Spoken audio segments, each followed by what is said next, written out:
네, 정치권의 핫한 뉴스를 모아모은 이슈집입니다. 프리스움 라이브의 뉴스 핵심 관계자 두 분입니다. 원영섭 국민의힘 미디어 법률단 단장, 설주환 더불어민주당 법률위원회 부위원장 나오셨습니다. 어서 오십시오. 안녕하세요. 안녕하십니까.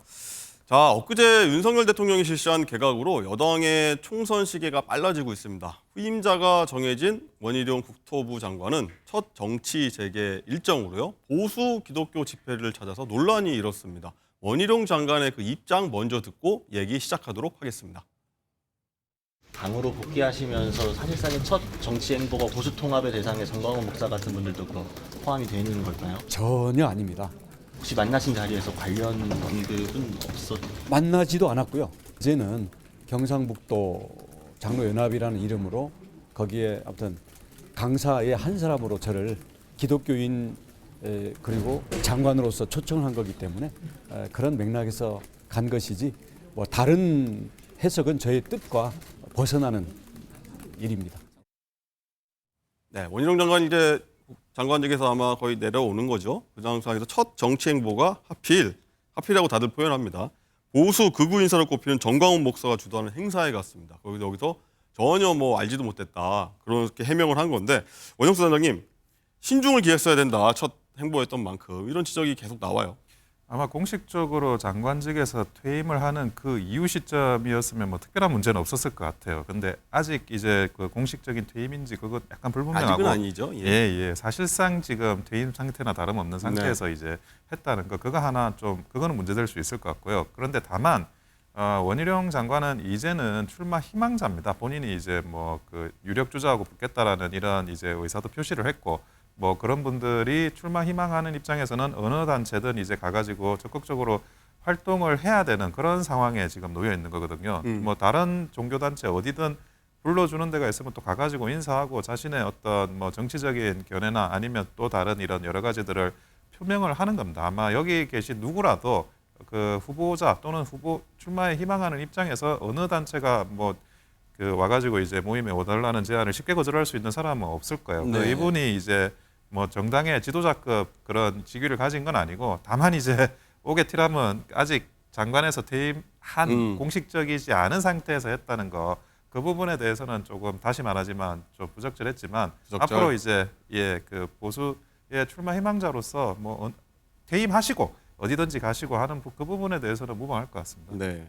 또 설주환 부위원장님, 이제 간증 요청 받아서 갔다. 기독교인이니까 간증 요청 가서 한 거다. 그리고 이 정광훈 목사하고는 이제 대기실에서 잠깐 만나기 전부다라고 해명을 했는데, 네.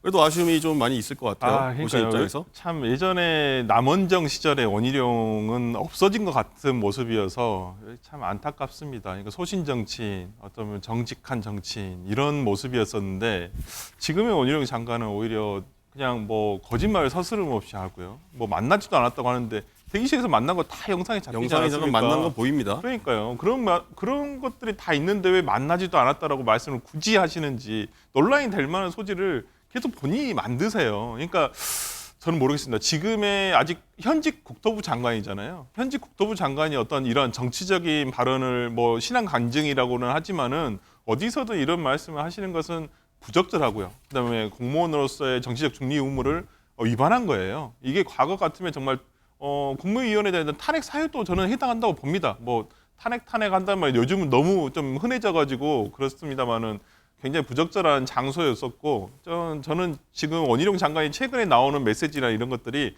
굉장히 욕심이 앞선다, 의욕이 너무 과다하다라는 좀 생각이 좀 듭니다. 알겠습니다. 뭐 참석 요청 오면은 뭐 갈 수밖에 없는 뭐 불가피하지만 그래도 부적절했다. 이렇게 두 분 의견이시네요.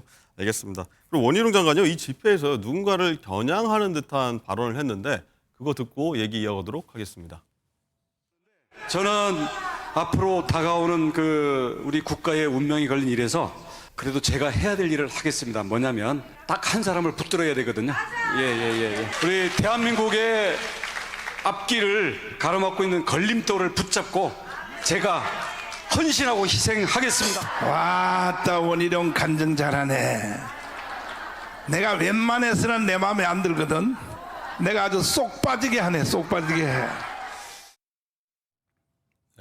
발언들이 좀 흥미롭긴 한데 설주환 부위원장님 일단은 원희룡 장관이 이제 이재명 대표를 콕 집어서 겨냥한 것 같다는 시각들이 많죠. 사실 그게 네. 맞아 보이는데 일단은 뭐 인천 계양을 맞대결을 공식한 거라고 보는 시각도 있고요. 또 이런 장면까지 했습니다. 원 장관이 30대에 자기가 선거에 이제 시작을 해갖고 민주당한테는 지금까지 져본 적이 없다 이렇게 좀 자신감을 좀 내비쳤는데 어떻게 들으셨어요? 아니, 뭐 무패인 것은 사실입니다. 원희룡 장관이 나오셔가지고 선거에 지신 적은 한 번도 없으세요. 네.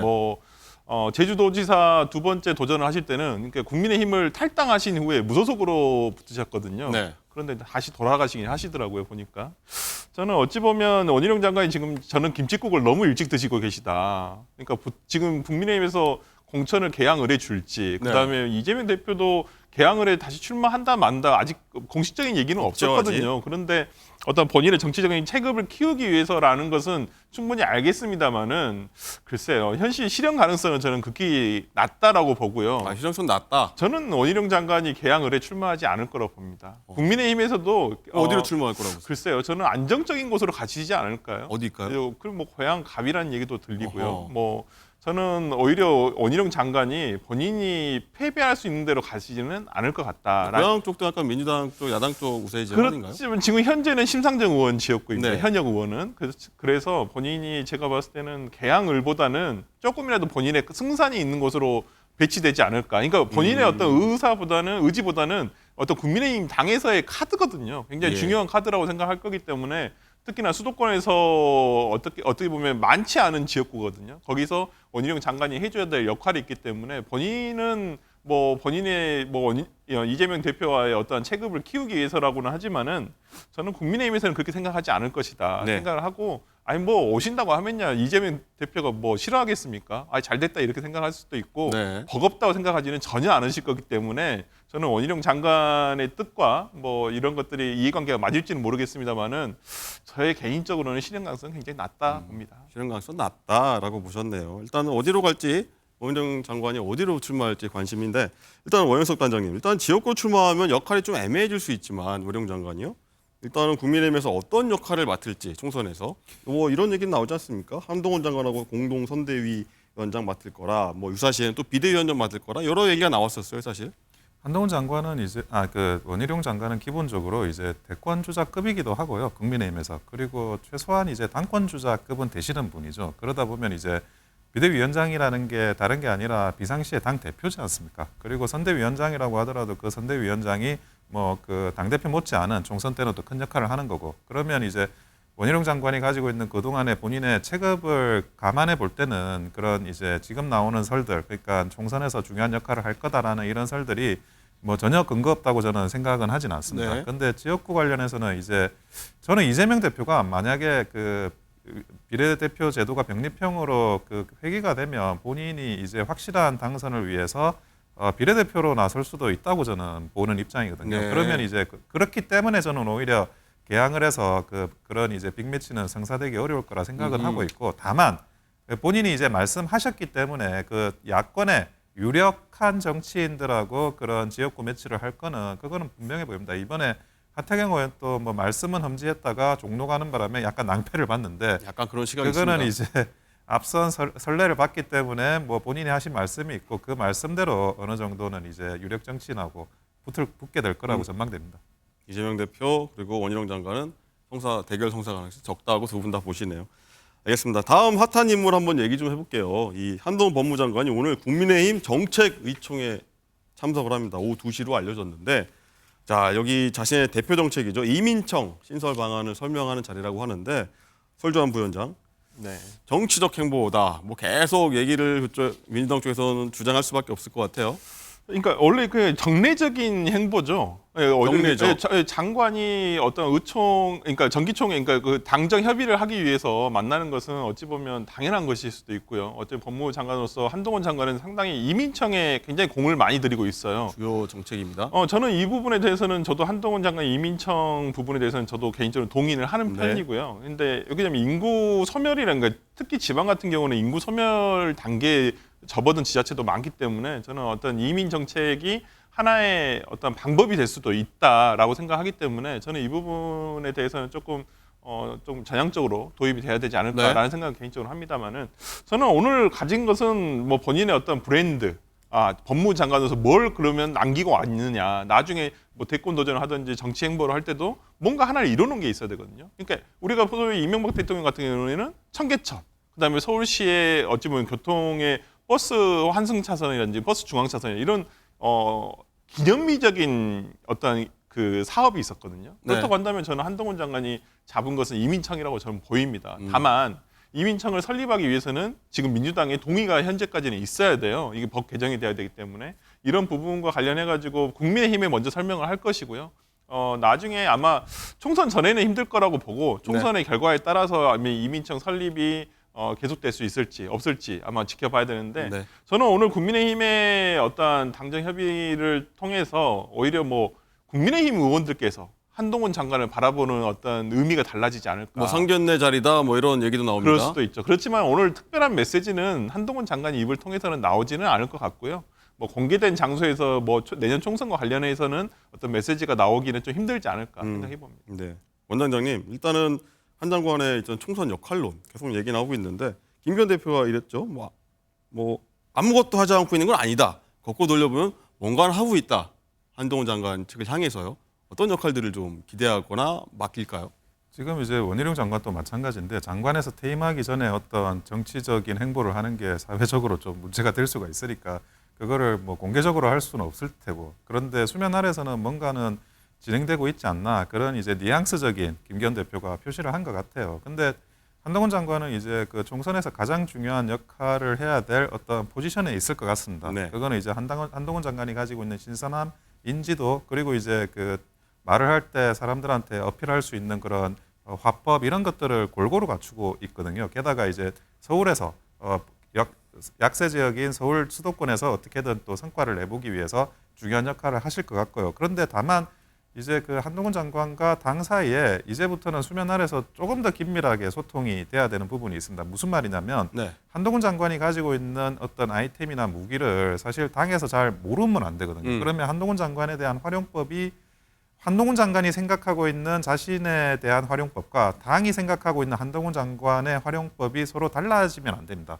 이거를 의사소통을 쭉 해서 어떻게 하면 그거를 일치화시키는 과정, 그거는 좀 수면 아래에서 반드시 필요할 거라고 봐요. 한동훈 장관이 이제 뭐 너무 조심하는 부분도 있겠지만 그 결국 이제 그 정치권하고 그런 마음을 터놓는 소통을 한다라는 그런 인사가 발견되지는 않거든요. 네. 그러면 이제 그 내용에 대한 진위 그리고 이제 본인이 생각하고 있는 아이템 이런 것들에 대해서 폭넓게 논의를 하기가 좀 쉽지 않은데 그 부분에 대한 논의는 반드시 수면 아래에서는 필요할 거라고 보여집니다. 그래서 이 정확하게 구체적으로 그런 자리를 정하신다면 어떤 거를 좀 추천하시겠습니까? 저는 생각하시는 이제 거. 뭐 제일 그 생각나는 게 선대위원장인데요. 선대위원장. 예. 그래서 선대위원장이 원래 이제 선거를 이끌면서도 그 민주당과 싸움을 하는 그런 자리예요. 그 한동훈 장관이 이민청 이야기하지만 실제로 가장 그 힘이 셀 때는 공격수 역할을 할 때입니다. 공격수. 그거를 극대화시킬 수 있는 자리는 선대위원장입니다. 그렇군요. 선대위원장 아까 근데 좀 정리를 해주시네요. 예. 어쨌든 이제 한 장관이 신드롬이라고 봐야 됩니다. 한동훈 신드롬이라고 봐야 되는데 책도 나왔습니다. 지금 보니까 한국 정치에서 한 장관의 역할을 분석한 책 이렇게 나오는데 책의 내용을 보니까 이 보수가 한동훈에 열광한 이유가 무엇일까 뭐 이렇게 얘기가 나오는데 설주환 부위원장은 상대 입장에서 봤을 때 뭐라고 보십니까 이것이? 제가 한동훈 장관을 다른 방송에서 이렇게 표현을 한번 했었었는데 탕후루와 같다. 탕후루. 네.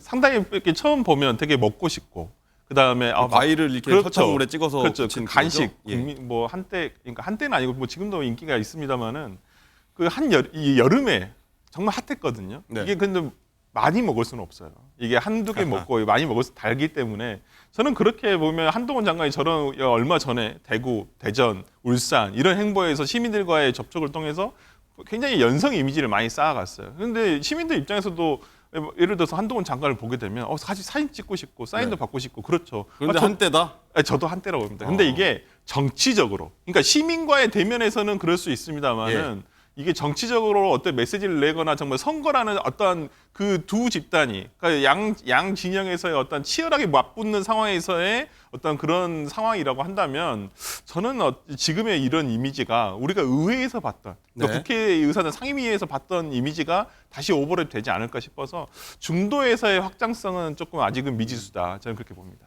좋은 평가가 역시나 엇갈립니다. 예.